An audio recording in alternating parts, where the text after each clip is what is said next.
Guys,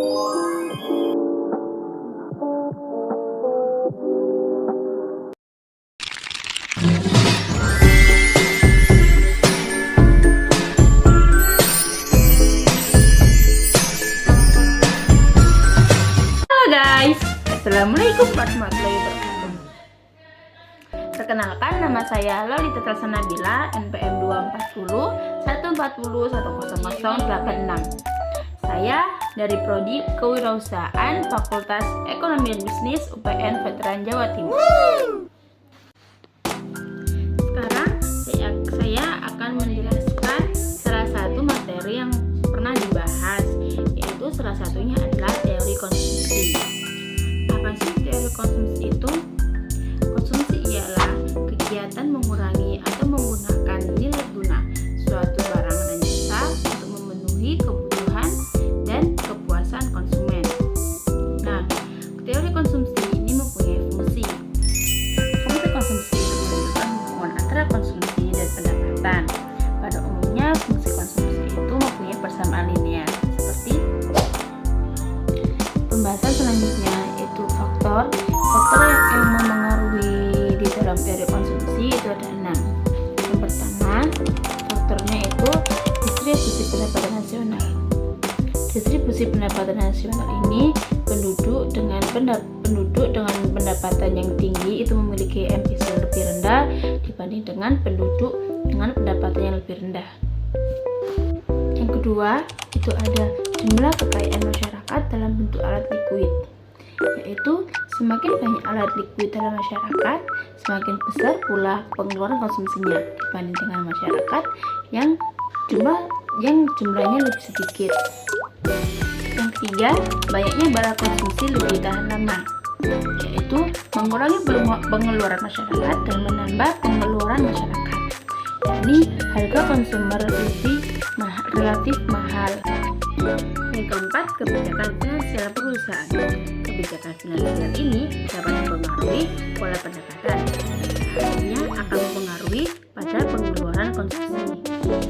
Yang kelima, kebijakan pemasaran perusahaan. Kebijakan ini mempengaruhi pola konsumsi masyarakat terhadap produk mereka. Yang keenam, gambaran masyarakat, yaitu harapan konsumen terkait terjadinya perubahan harga di masa mendatang yang sangat mempengaruhi pola pengeluaran bagi konsumen. Teori konsumsi, yaitu terdapat 4 teori konsumsi. Yang pertama ada teori konsumsi pendapatan absolut atau teori konsumsi Keynes. Yang kedua ada teori konsumsi teori hipotesis pendapatan permanen. Yang ketiga ada teori hipotesis pendapatan relatif. Yang keempat ada teori konsumsi teoretik.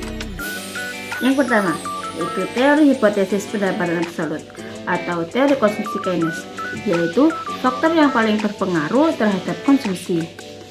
Ini adalah rumus fungsi, yang mana C sebagai konsumsi, CO sebagai konsumsi otonomus, B sebagai MPC, dan YD sebagai pendapatan disposable. Teori yang kedua yaitu teori hipotesis pendapatan permanen, yaitu pendapatan menjadi faktor keminan yang mempengaruhi tingkatan konsumsi. Pendapatan permanen itu peningkatan pendapatan masyarakat yang diharapkan dalam jangka panjang. Ini adalah salah satu rumus fungsi teori hipotesis pendapatan permanen, yang mana C sebagai konsumsi, YP sebagai pendapatan permanen, dan lambda sebagai faktor proporsi. Yang ketiga yaitu teori hipotesis pendapatan relatif, yaitu tingkat konsumsi masyarakat dipengaruhi oleh pendapatan disposable yang paling tinggi yang paling cepat dicapai. Ini adalah salah satu teori hipotesis pendapatan relatif. Teori yang keempat yaitu teori konsumsi teoritik atau siklus hidup, yang mana untuk menjelaskan konsumsi seorang itu dipengaruhi oleh masa di dalam siklus hidupnya. Ini adalah salah satu rumus fungsi dari konsumsi teoritik, yang mana I sebagai jumlah pengeluaran konsumsi, Y pangkat 1 sebagai pendapatan dari keterangan kerja, A sebagai kekayaan bersifat konsumen, dan C sebagai marginal propensity to konsumen, T sebagai waktu. Sekian video dari saya, maaf apabila ada salah kata.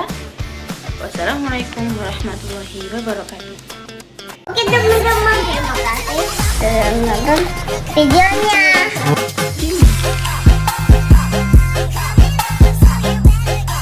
Thanks for watching.